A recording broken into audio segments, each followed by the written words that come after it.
Question 8.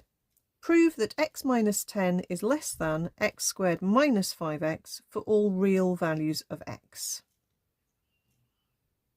Okay, so this is not a proof by exhaustion, but we have to try and show that this is always a true statement. Okay, so let's start off by making a 0, and I've got a positive x squared, so let's keep that as a positive x squared and hop everything else across. So we've got a minus 5x with another x hopping across to be another minus, so that's minus 6x, and then we've got the 10 hopping across to be a plus 10.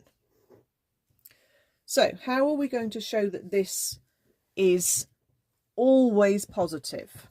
Okay, we could do it in two ways. We could either do something with the discriminant, which I'll do in a second, or we could do it with completing the square, okay, which is the first method I'll show you.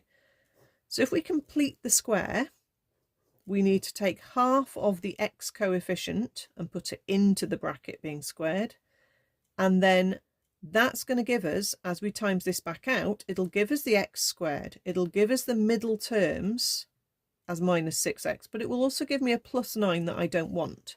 So I'm going to take away 9. So then these terms here that I've put the little bracket underneath are the equivalent of these two terms here. Okay, you can check by timesing that out and tidying it up, and you will get back to those two. But writing it as a bracket squared is useful. The number on the end now, it's not negative 19. You read that as a negative 9, but then add on 10. So that goes up to a plus 1. Do not read it as negative of 19. That's not correct. So we've got x minus 3 all squared plus 1, which we can say this is always positive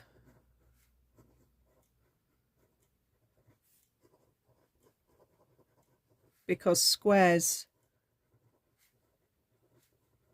are always greater than or equal to 0, and we are then adding 1 on. So this expression, its minimum is going to be a 1. Okay, it's never going to be smaller than a 1. So therefore, we have proved that x squared minus 6x plus 10 is definitely greater than 0, because we've said, look, its minimum is a plus 1.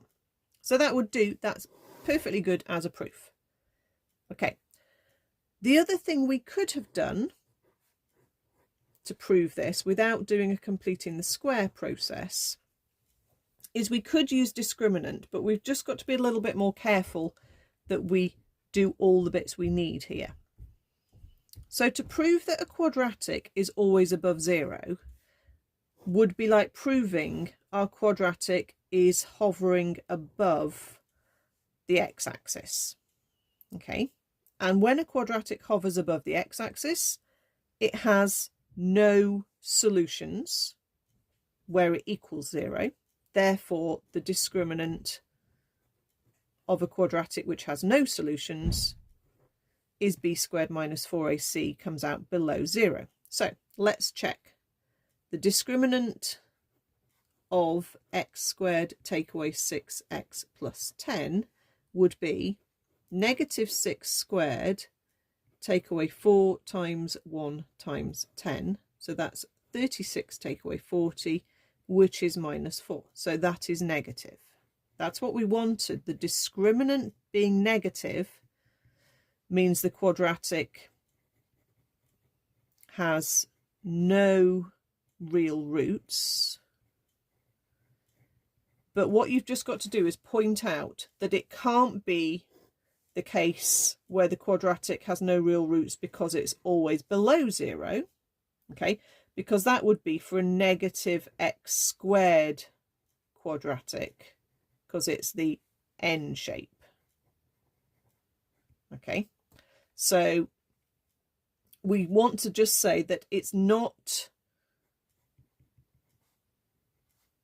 the n shape, it's a u shape,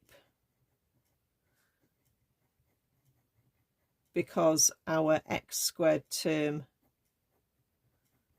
is positive. So a U shape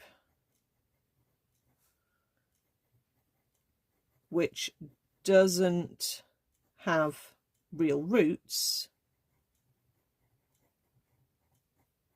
must be always above the x-axis. In other words, i.e. x squared take away 6x plus 10 is greater than 0. I think the completing the square is easier, but if you use the discriminant, you've just got to make sure you explain how you know it's not that second picture of a no real roots quadratic.